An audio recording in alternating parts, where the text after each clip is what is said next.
Hello guys, magandang araw po sa inyong lahat. Ito naman po ang kaibigan si Jake. Sa video na ito, pag-usapan po natin si former senador, idol ng bayan. At hindi ko alam kung ano ang kanyang stand, former senator Manny Pacquiao. Balimbing ba si Pacquiao or hindi? Okay? So, yun lang po ang topic natin for today, pero marami tayong matutunan dito. Kung bago lang kayo sa channel ko at gusto niyo ang video na ito, paki-like lang po, share, and huwag kalimutang mag-subscribe. Naalala ko, way back 2022, nang tumakbo bilang presidente si senator, during that time si Manny Pacquiao, binanatan niya palagi si Bongbong Marcos, PBBM. Corruption daw, magnanakaw ang pamilya, takot sa debate, baka bumalik naman ang martial law kung makaupo si PBBM, si Bongbong Marcos, at lahat ng pagsira sa isang kandidato ginawa ni Manny Pacquiao. Guess what? Sa 2025, umanib siya sa partido ni mahal natin PBBM, President Bongbong Marcos Jr.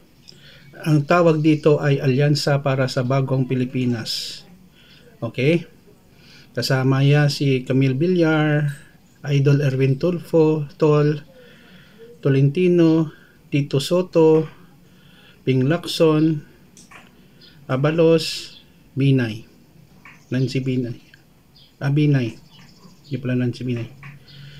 So, Binay pala. Nakakalungkot isipin na ang taong sumisira sa ating mahal na Pangulo, PBBM, Bongbong Marcos, ay ngayon kakampi na nila si former Senador Manny Pacquiao.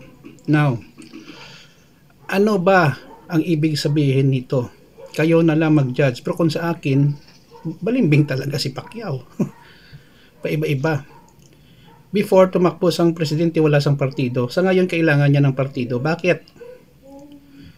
Nanigurado siya na mananalo siya ulit. Aminin natin sa hindi, ang popularity ni Pacquiao ay hindi na siya very popular compared before na lumalaban pa sa ring as professional fighter. Okay? Nabawasan na kasi hindi na siya active sa boxing. Kahit paano. At mga bagong katunggali sa politika ay may ginawa na talaga na mabuti sa bayan. Example ito po si Idol Erwin Tulfo, no? Si Idol Ben Tulfo nga wala pang partido, independent. Okay, pero nasa top ng survey kasi may ginagawa eh. Okay? Si Senator Ping Lacson, Attorney Abalos, si Abby Binay, si Francis Tolentino, Tito Soto, former Senator Tito Soto, Camille Villar. Bawat isa nito ay may nagawa na sa kanilang nasasakupan before. Si Pacquiao may mga anomaly, no? Pero hindi pa naman na napatunayan sa korte. So kailangan ni Pacquiao ng suporta. At saka sa politika guys, wala naman permanent na kaaway at kakampi.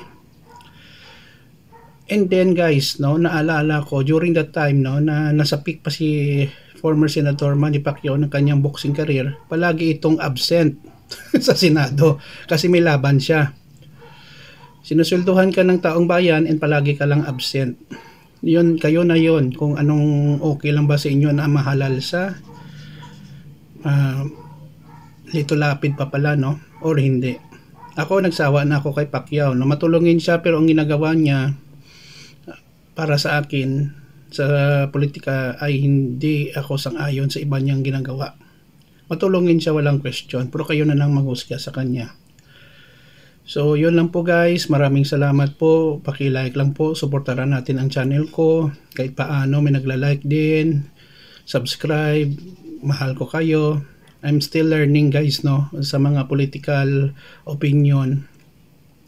Thank you guys, ingat po tayo, please like, share, and huwag kalimutan mag-subscribe. Yun lang po guys, maraming salamat po, kita-kita po tayo sa susunod na video.